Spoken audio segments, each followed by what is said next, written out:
The next chapter, number 21, is the actual view of Trekcho. Here, this is by Tsele Natsarangdo.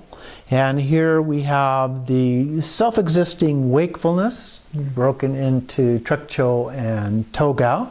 But here we focus on Trekcho view. So Trekcho meaning to cut through, cutting through our misconceptions and doubt that we have. And in this chapter he briefly mentions the various lineages, the Shravakas, the Pratyekabuddhas, the Bodhisattvas, Kriya, Upa, and Yoga Tantras, and then Mahayoga and Anuyoga, as we move through these various levels of practice. And mentions that the views of the various vehicles are all confined to mind-made limitations, and not constructing, or not the actual true view. So the idea is that because we have a conceptual approach in these various other paths, that those provide us with limitations, and it's not the true view, the actual view, which is our primordially self-pure, self-recognized, self-cognized, uncompounded wakefulness. The great primordially free expanse of openness. This transcends the ideas of arising. It serves as the basis of the manifestation of all phenomena of samsara and nirvana. Yet whatever manifests is never beyond being emptiness. So the nature of this view is your original wakefulness itself, beyond thoughts and unspoiled by mental fabrications. You may ask, is it enough just to recognize this view of Trekcho? Some worthy people of the highest capacity can be liberated in that way with understanding the meaning of this view, but for ordinary people, all momentary tendencies and obscurations must be exhausted and dissolved back into the Dharmadhatu. And at the end he concludes with a series of verses here. The Blessed One was asked by the Bodhisattva, Nivarana Vishkambam, what is the nature of the ripening of karma? And the Buddha replied, the nature is the intrinsic nature dharmata. He was further asked, if that is so, it would be logical that all sentient beings are effortlessly liberated. The Buddha replied, no, it would not be logical. As butter does not appear until the milk has been churned, or silver does not come forth before the silver ore has been smelted, sentient beings do not awaken unless they practice and meditate. Again, he was asked, if sentient beings are primordially intrinsic nature, what is the point of practicing? The Buddha replied, they should practice because it is necessary to clear away the momentary conceptual thinking that is like a cloud appearing in the sky. Again, he was asked, if the conceptual thinking is momentary, it is logical that it would appear even after one has attained Buddhahood.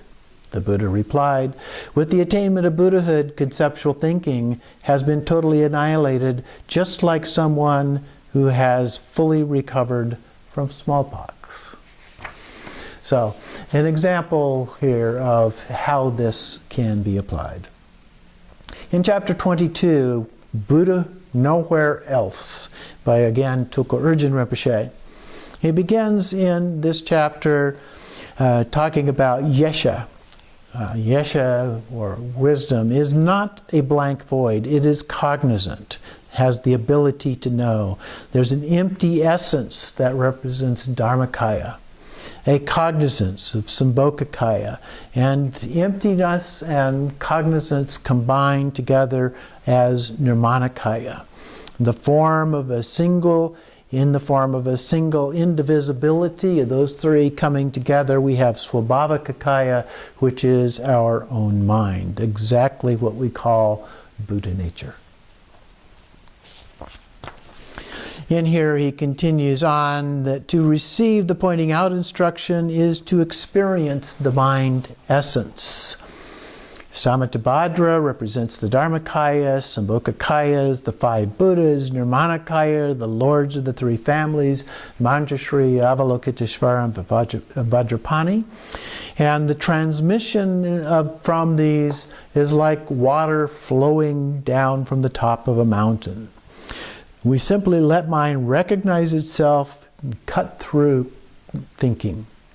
This is the view of Trekcho. Simply remain without imagining or thinking anything. The moment you think, now it is empty, a thought has already snuck in. You don't have to think this is nice or this is not right. Trekcho is called 4 parts without 3. We are free from the 3 parts, thoughts of past, present, and future. The 4th moment is what remains, which is timeless, or time beyond time. So this is that self-existing wakefulness. Shunyata has different kinds. He refers to shunyata in terms of space. Space is empty. But mind, on the other hand, is emptiness. So it has this cognizant quality, the clearly knowing, that is also very important. Transcendent knowledge is beyond thought, word, and description. And he gives an example of naturalists. We talk about the natural state. Does the water of a river require someone to push or pull it downstream, or does it naturally flow? And so that again re-emphasizes this idea of just relaxing into it and don't force it. Simply allow the instance of non-distraction to naturally take place and unfold. Recognize yourself and be face to face with the 3 kayas of the awakened one. So if we let this occur naturally, that is what actually happens. There is a natural sturdiness or stability in the moment of recognizing mind essence. We don't have to imagine emptiness by meditating.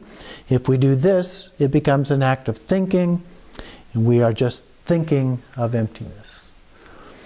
Instead, be naturally stable in the state of undistracted non-meditation.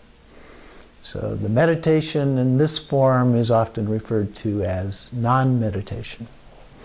Thought-free means free of conceptual thinking, yet the knowing or awake quality is not lost. So it still has that potential energy, if you will.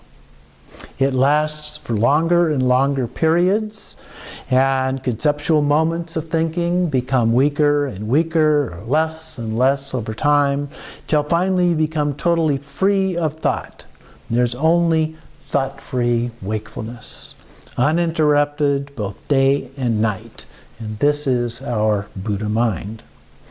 If recognition of Rigpa doesn't become uninterrupted, the value will be known at the time of death. Here, the ground state of unconstructed Dharmakaya is our own Buddha nature, and the path Dharmakaya that we have trained in combine into an indivisible unity, often referred to as the mother clear light and the child clear light, recognizing each other, or ground luminosity and path luminosity coming face to face.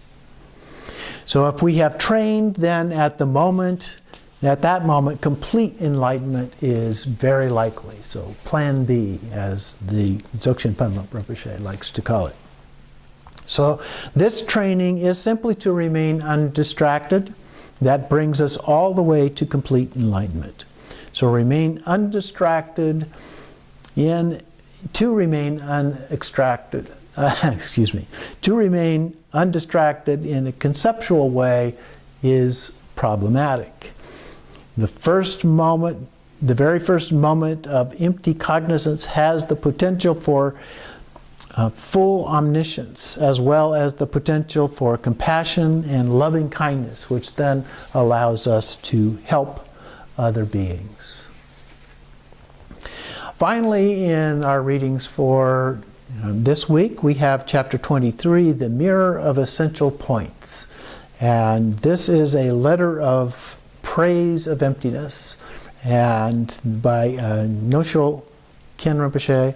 And so I'm not going to go over this one this week, but I will leave it for you to read and just enjoy this letter of praise of emptiness. And we will continue next week. Tashi Dalai.